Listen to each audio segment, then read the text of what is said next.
Olá, irmãos. Hoje nós iremos estudar o capítulo 5 do livro A Bíblia e Sua Família, que tem por título O Amor do Marido. Hoje entramos então nos deveres dos homens no casamento e na família. O capítulo é uma explanação de Efésios 5, do versículo 25 ao 33, texto que eu peço que você possa ler e fazer uma oração em família. E nós iremos de imediato iniciar a explanação do capítulo, tá certo? Bem, o pensamento popular afirma que, enquanto o casamento escraviza a pessoa, o amor verdadeiro liberta. A ideia é que há na mente de alguns uma contradição entre amor verdadeiro e casamento, como se assim, no casamento, não houvesse o exercício do amor verdadeiro. Todavia, biblicamente, como bem sabemos, marido e mulher, no casamento, devem nutrir o mais profundo amor até que a morte os separe. Nessa passagem de Efésios 5, do versículo 22 ao 33, não apenas a partir do versículo 25, temos o apóstolo Paulo abordando as responsabilidades dos cônjuges no casamento, marido e mulher. E, em linhas gerais, enquanto a mulher deve se concentrar na submissão, a missão do homem é focar no amor. Basicamente, o que Paulo vai instruir aos homens aqui no texto, a partir do versículo 25, é que eles devem amar suas respectivas esposas, o marido amar a sua esposa, como o próprio Cristo amou e ama a sua igreja. O amor de Cristo, portanto, por sua noiva, pela igreja, deve servir de referencial ao amor do marido pela mulher. Nesse caso, é necessário, então, que os homens, primeiramente, entendam o amor de Cristo pela igreja, para que dessa maneira eles possam saber amar sua mulher. Então vejamos o amor de Cristo pela igreja. O que o texto nos diz, primeiramente, versículo 25, é que os maridos devem amar sua mulher como Cristo amou a igreja. E assim sendo, é necessário observar que o amor de Cristo pela igreja é um amor palpável, é um amor testemunhável, é um amor concreto. Isso pode ser observado no texto bíblico, na expressão do versículo 25, quando é dito que o homem deve amar a mulher como Cristo amou a igreja e a si mesmo se entregou por ela. Essa expressão, a si mesmo se entregou por ela. Ou seja, o amor de Cristo pela igreja não se manifestou apenas em palavras, mas de fato e de verdade, como a instrução apostólica do apóstolo João, não é? E é a cruz do Calvário que prova esse amor concreto, palpável, testemunhável de Jesus Cristo. Para entender, então, esse argumento de Paulo, nós podemos organizar a manifestação desse amor de Cristo pela igreja em 3 etapas. Como referencial, os irmãos de Éfeso. O passado, primeira etapa, o presente, segunda etapa, e o futuro, terceira etapa. Então vejamos o amor de Cristo em cada uma dessas etapas. Primeiramente, no passado. A primeira manifestação do amor de Cristo está no passado e, obviamente, como o próprio texto indica, se refere ao que Cristo fez pela igreja. E o texto, no versículo 25, na expressão a que me referi, diz que Cristo, a si mesmo, diz que Cristo amou a igreja e a si mesmo se entregou por ela. Ambos os verbos estão colocados em algumas características verbais do idioma original que apontam para uma obra absolutamente concluída pela pessoa de Jesus Cristo. Isto é, ele amou e ele se entregou e ele o fez de modo concluso. Cristo o fez de modo consumado. Portanto, Paulo, aqui nesse texto, aponta para o passado para a crucificação. Foi entregando-se à cruz do Calvário, é o que Paulo está dizendo, que Jesus provou seu amor pela igreja. E qual foi a natureza desse amor de Jesus Cristo, testemunhável, quando ele se sacrificou na cruz do Calvário? Primeiramente, nós podemos dizer que esse amor foi um amor incondicional.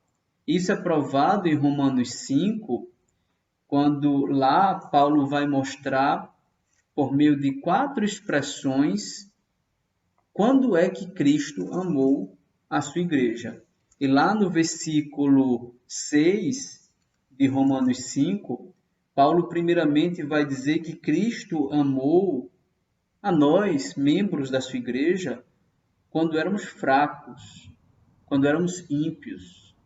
No versículo 8, é dito que, ainda sendo pecadores, ele se entregou por nós, provando assim o seu amor por nós. E no versículo 10, ele diz que quando ainda éramos inimigos é que fomos reconciliados com Deus mediante a morte do seu Filho. Então percebam que, em primeiro lugar, esse é um amor incondicional, visto que Cristo nos amou a despeito de quem éramos. Ele nos amou primeiro. Em segundo lugar, além de um amor incondicional, esse amor de Cristo por nós foi um amor voluntário. Os evangelhos estão repletos de textos bíblicos que apontam para o fato de que Cristo entregou-se a si mesmo voluntariamente. O Pai não obrigou Cristo a fazer essa obra. Foi de fato uma entrega voluntária e substitutiva que Cristo fez em nosso favor. Paulo também afirma que, além de morrer incondicionalmente, além de morrer voluntariamente, Cristo fez para que santificasse a igreja, versículo 26, para que a santificasse, tendo-a purificado por meio da lavagem de água pela palavra. Ou seja, além de se sacrificar para expiar a culpa dos seus eleitos, esse texto mostra que Cristo também, por meio do seu sangue, separou, santificou o seu povo para purificá-los da poluição do pecado. Então, a obra de Cristo, para a qual Paulo aponta, foi não só livrar sua igreja da culpa e da condenação do pecado, mas também da poluição e do governo do pecado. E isso foram coisas feitas no passado, pela crucificação, pelo sacrifício que Cristo fez em nosso favor. Isso no passado. E no presente? O que prova que Cristo ama, ou nos ama a sua igreja? Bem, a obra de Cristo, com relação ao presente, tem a ver com o que ele desempenha no presente em favor da sua igreja. Isto é, a obra de Cristo em nosso favor não foi feita só no passado, porque depois dele ter sido exaltado, ele não cessou de trabalhar em favor da igreja, em favor da sua noiva. Ele continua intercedendo em favor daqueles por quem ele morreu, e através do seu Espírito, ele continua operando sua graça, a obra da sua graça, na medida em que ele santifica todo aquele que foi salvo. Isso pode ser visto aqui em Efésios 5, quando no versículo 27 Paulo diz: para apresentar a si mesmo igreja gloriosa, sem mácula, nem ruga, nem coisa semelhante, porém santa e sem defeito. Esse texto implica em dizer que até Cristo levar para si sua igreja totalmente purificada, glorificada, ele continuamente, no presente, está operando na igreja, nos membros desta igreja, em mim e em você, a obra transformadora pela qual ele nos adorna, nos enfeita de santas e puras virtudes, enquanto ele nos prepara para o nosso encontro com ele, a noiva com o noivo. Obviamente que a implicação disso é que há uma relação vital entre a obra da salvação e a obra da santificação. Uma pessoa que foi salva e com isso tornou-se membro da noiva de Cristo, a igreja, obrigatoriamente deve estar no processo de aperfeiçoamento espiritual. Cristo santifica os salvos, é o que esse texto indica. Portanto, toda pessoa que se diz salva, obrigatoriamente deve estar passando pela mortificação dos desejos pecaminosos, deve estar aprendendo a resistir tentações e cada vez mais, cada dia mais, está se tornando mais parecido com Cristo.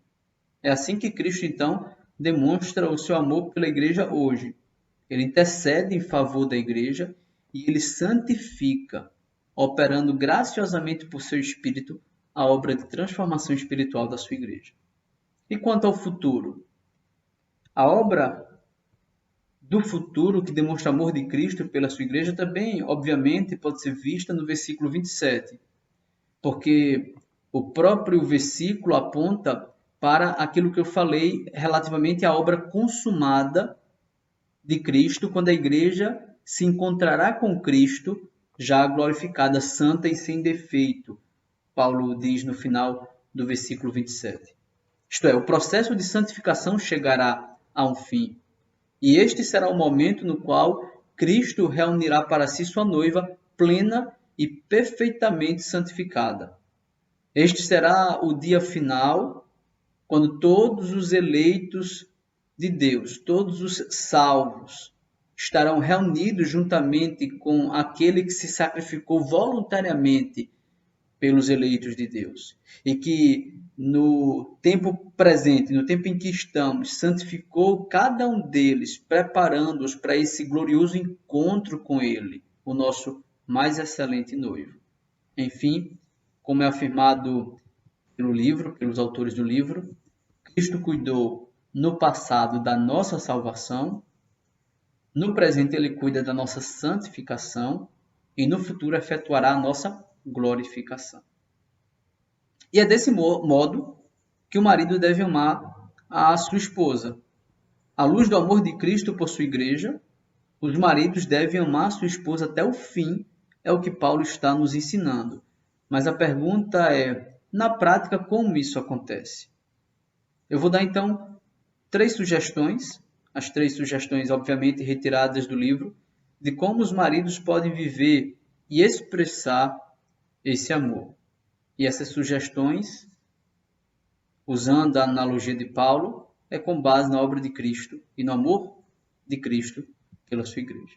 Em primeiro lugar, o homem deve morrer para si mesmo. Em primeiro lugar e acima de tudo, o que se espera do marido cristão é que ele morra para o seu ego. Portanto, o primeiro chamado de um marido para, por meio do efetivar deste chamado, do vivenciar este chamado, é, no casamento, renunciar a si mesmo. É, de fato, uma autonegação à missão para a qual o marido é chamado. Ele deve renunciar a seus direitos, seus privilégios em benefício da sua esposa. O chamado prioritário do homem, então, é servir a sua esposa incondicionalmente, voluntária e incondicionalmente. Geralmente é o contrário que acontece, como a gente bem sabe. As mulheres são muito mais dadas a servir do que o homem. O egoísmo é possivelmente a marca indelével da masculinidade, não da masculinidade bíblica, mas da masculinidade decaída, que acaba por, muitas vezes, reduzir as mulheres à posição de uma escrava do lar. Quero isso, quero desse jeito, quero naquele momento. Todavia, isso não expressa o amor bíblico. O tipo de amor bíblico ao qual Paulo encoraja e ordena o marido amar a sua mulher é o tipo de amor incondicional e voluntário que caracterizou a obra de Cristo em favor da igreja.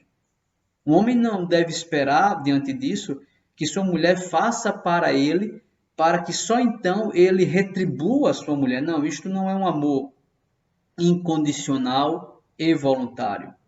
Logo, o sacrifício do homem em favor de sua mulher, quando ele renuncia a si mesmo, deve ser feito de boa consciência e com prazer, sem levar em conta o que sua esposa faz em favor dele. E essa, obviamente, não é uma tarefa simples e fácil. Pecadores como nós, obviamente, sempre desejam viver como sanguessugas, querendo e querendo e querendo. Todavia, quando nós refletimos sobre a obra de Cristo e dele dependemos para refletir o próprio Cristo em nossa vida e principalmente na nossa relação com a nossa mulher, certamente nós conseguiremos exercer esse amor e crendo que Cristo está nos santificando por sermos parte da igreja dele. Esta é a obra que ele tem no presente feito em nosso favor. Ele nos habilitará como maridos a amar nossas esposas,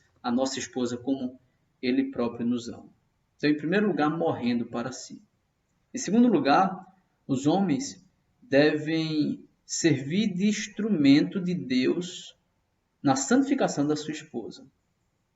Os homens, então, devem expressar o amor que sente pela sua esposa como líder espiritual do lar. E assim o homem deve pastorear, orientar, auxiliar a sua mulher a crescer espiritualmente. Cada marido deve atentar, então, ao estado espiritual de sua esposa. Somos chamados a orar por nossas mulheres, por nossa mulher. Nós somos chamados a orar com nossa mulher. Devemos instruí-la, apoiá-la, ajudá-la, exortá-la, confortá-la, compreendê-la. As perguntas a serem feitas diante dessas verdades são: qual foi a última vez que, ao invés de apenas criticar e apontar os defeitos da sua esposa, você se sentou com ela, estudou a Bíblia e mostrou-lhe amorosamente o caminho que ela deve perseguir? Qual foi a última vez que você ajudou sua mulher a vencer determinados pecados com uma orientação repleta de compaixão? Qual foi a última vez que vocês leram um livro juntos e cresceram espiritualmente juntos no deleitar-se não só em leituras bíblicas, e principalmente em leituras bíblicas, mas também em literaturas saudáveis, literaturas que expressem uma boa teologia? Você ora regularmente por sua esposa e com sua esposa? Quais são os benefícios espirituais que sua esposa passou a receber desde que passou a conviver com você? Ela tem sido pastoreada por você? Se lembre, meu querido irmão, você é o cabeça do casamento. Sua esposa é a parte mais frágil da relação. Logo, você deve estar sempre em condições de pastorear sua esposa. Então, em segundo lugar, o homem deve servir de instrumento de Deus para a santificação da sua esposa. Em terceiro lugar, o marido deve manifestar amor por sua esposa, alegrando-se nela. Essa é a terceira manifestação do amor do homem por sua mulher, que é análogo ao amor de Cristo pela igreja. Amor e alegria são duas coisas que devem andar juntas. Alegrar-se com sua esposa, por exemplo, é uma das bênçãos que Deus promete aos homens que temem a Ele. Você pode ler Provérbios 5:18 e Eclesiastes 9:9. E isso pode ser visto em Cristo com relação à igreja. Nos é dito que Cristo se deleitaria com o seu penoso trabalho, em Isaías 53. O próprio Cristo ama e se alegra com a sua igreja. Se alegra com a sua igreja neste mundo.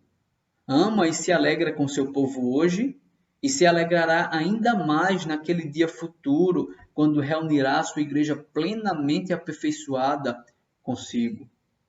Então, o marido, não diferentemente, deve amar e se alegrar com sua esposa. Deve amar a sua esposa e se alegrar com sua esposa. Muitas infelicidades têm sido suportadas por mulheres que têm um casamento infeliz porque o seu homem, o seu marido, não cultiva o amor e felicidade com ela e por ela. Todavia, meus irmãos, voluntária e incondicionalmente, você deve amar e se alegrar com a sua mulher. Amar e se alegrar com a sua mulher é viver como Cristo em relação à sua igreja. Olhar então para essas três principais manifestações do amor do homem para a sua mulher é pensar nas implicações que isso tem. E o livro aponta então para 5 implicações práticas que podem ser adicionadas até este ponto, apesar de algumas já terem sido mencionadas. Então vejamos que 5 implicações são essas. A primeira delas, o amor do marido por sua mulher deve ser concreto. O amor do marido pela sua mulher não deve ser apenas evidenciado por meio de palavras. Não. O amor do homem por sua mulher deve ser eminentemente prático. Expressões como meu amor, meu bem, bebê, docinho ou coisas desse gênero são completamente destituídas de valor se na prática o amor não é exercido do homem para com a mulher. A maior demonstração de amor que um homem pode dar à sua mulher é na conduta diária em amor. Sim, com palavras carinhosas, com todo o carinho que pode ser exercido para com elas, mas principalmente em demonstrações de amor no ambiente doméstico, no comportamento diário em casa, em meio às dificuldades que inevitavelmente passamos em famílias, problemas relacionados ao dia a dia do casamento. Na criação dos filhos, o marido deve exercer amor pela esposa. Na administração das finanças do lar, não diferentemente. Enfim, no dia a dia, na prática, não apenas por meio de palavras, por meio de conduta, o homem deve concretizar o seu amor por sua esposa. Em segundo lugar, a segunda implicação disso é que somente maridos cristãos podem amar nestes termos, nos termos da Bíblia.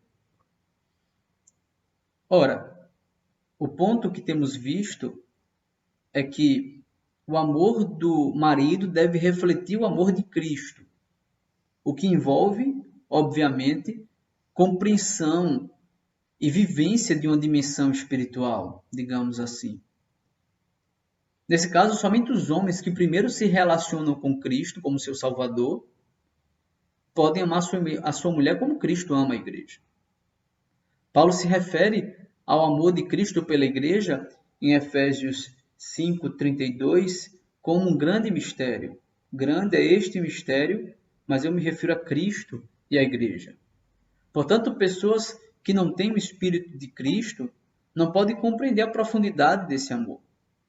Apenas maridos crentes e espiritualmente maduros podem amar sua mulher como Cristo amou sua igreja. Por um lado, então, isso deve servir de grande desencorajamento para moças cristãs se casarem com rapazes incrédulos, pois elas não seriam amadas como deveriam ser, visto que um incrédulo, por não refletir no amor de Cristo, tampouco por ser amado por Cristo, não irá amar a sua esposa como Cristo ama a sua igreja. Então, moças cristãs, esse princípio, por um lado, desencoraja você a se relacionar com um rapaz incrédulo, que nem ama, nem é amado por Cristo.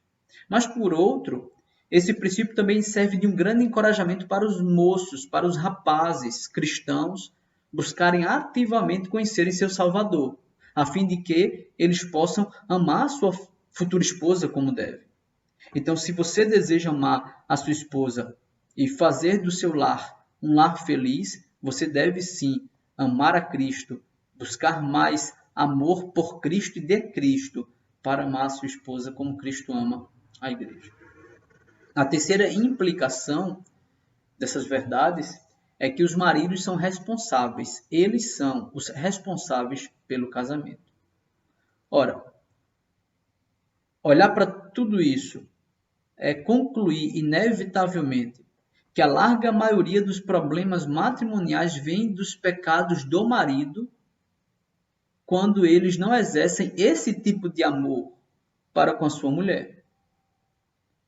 Se os problemas familiares, cada um deles, forem criteriosamente analisados, nós concluiremos muito facilmente, irmãos, que a larga maioria desses problemas são causados pelos homens. Ou o homem falhou em se renunciar, em negar a si próprio, em negar seus direitos e privilégios em favor de sua esposa e de sua família. Ou o homem não amou incondicional e voluntariamente a sua mulher. Ele é um homem que ama de maneira egoísta, querendo primeiro ser amado para só então amar, dizendo: venha a mim, mas não a ela, venha a mim, mas não a meus filhos. Ou ele não ama de maneira concreta a sua esposa, ele usa de palavras carinhosas, ele chama de meu amor e meu bem, mas na prática ele não a ama. Ou porque ele talvez também negligencie os cuidados espirituais para com a sua mulher, ele não é um líder espiritual do lar, ele entrega a sua esposa e seus filhos a todas as paixões e concupiscências dos seus respectivos corações, ou porque ele não se alegra na sua esposa, o seu lar é infeliz, ele vive um casamento como que em mera obrigação de se manter casado até que a morte o separe de sua esposa. Enfim, no final das contas, a culpa será do marido, ou por ativa manifestação de ódio, ou por passiva não manifestação de amor. Em quarto lugar, a quarta implicação disso tudo é que nós podemos entender que o amor se aprende. Isso já foi falado em um outro momento, quando estudamos um outro capítulo. Isso se aplica aos homens também. Aquele argumento de que amor acabou não é válido. Não amo mais não é válido.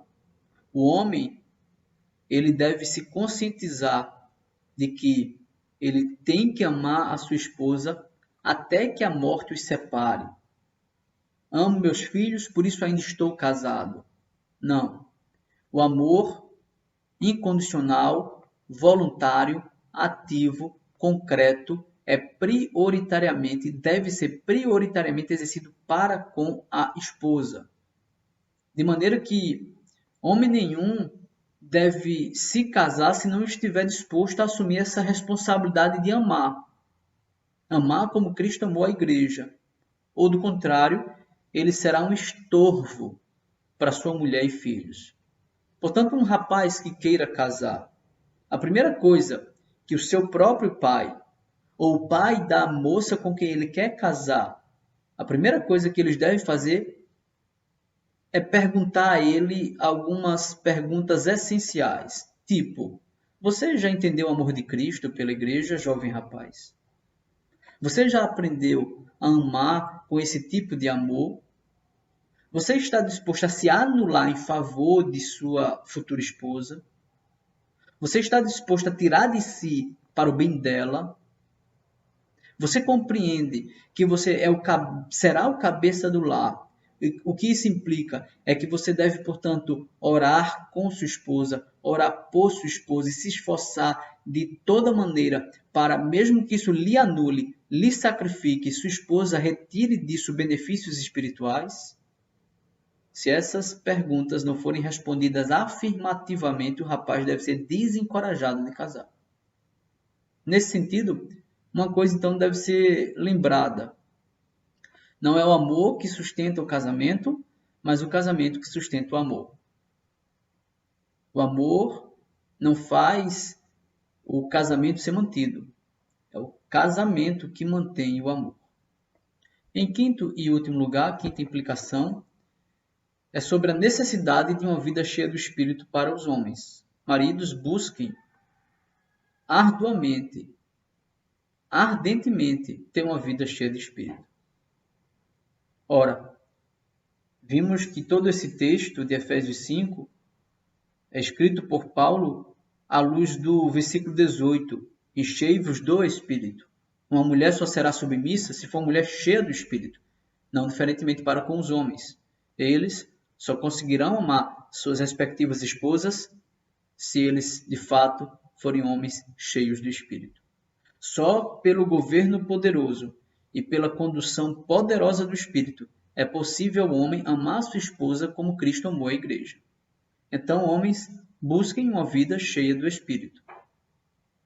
Nutram as suas almas com leituras bíblicas, vida de oração, façam uso de todos os meios de graça estabelecidos por Cristo para derramar bênçãos espirituais sobre a sua igreja.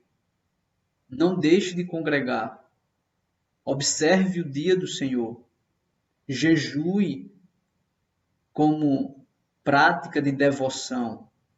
O ponto é, seja um homem cheio do Espírito, para que assim você exerça amor para com a sua mulher como Cristo para com a igreja.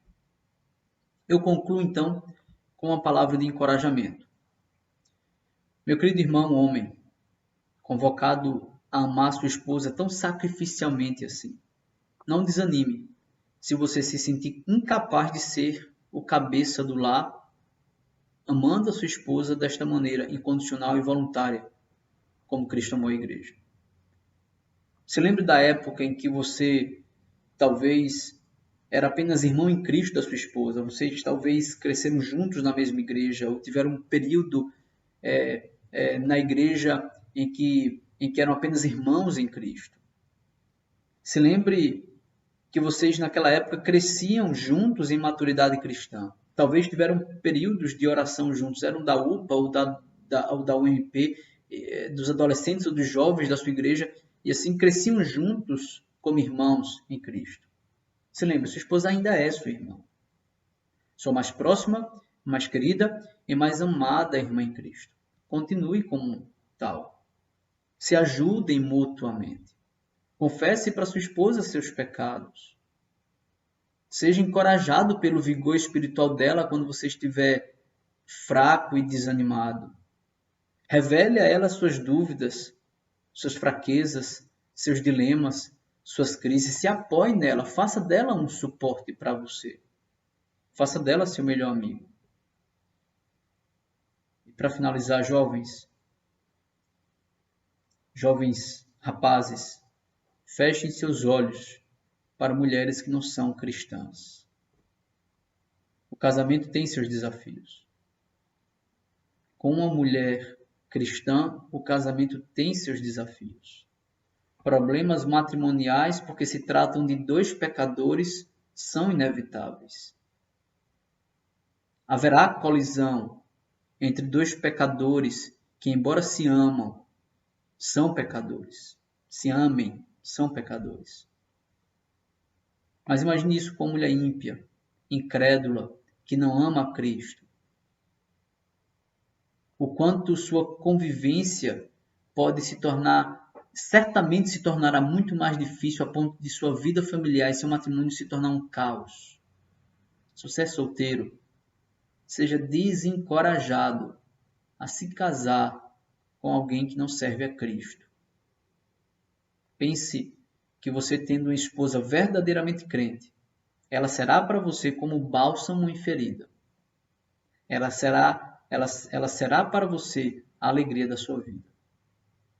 Que Deus possa abençoar a sua procura ou a sua espera pela esposa que o Senhor já preparou. Deus nos abençoe. Amém.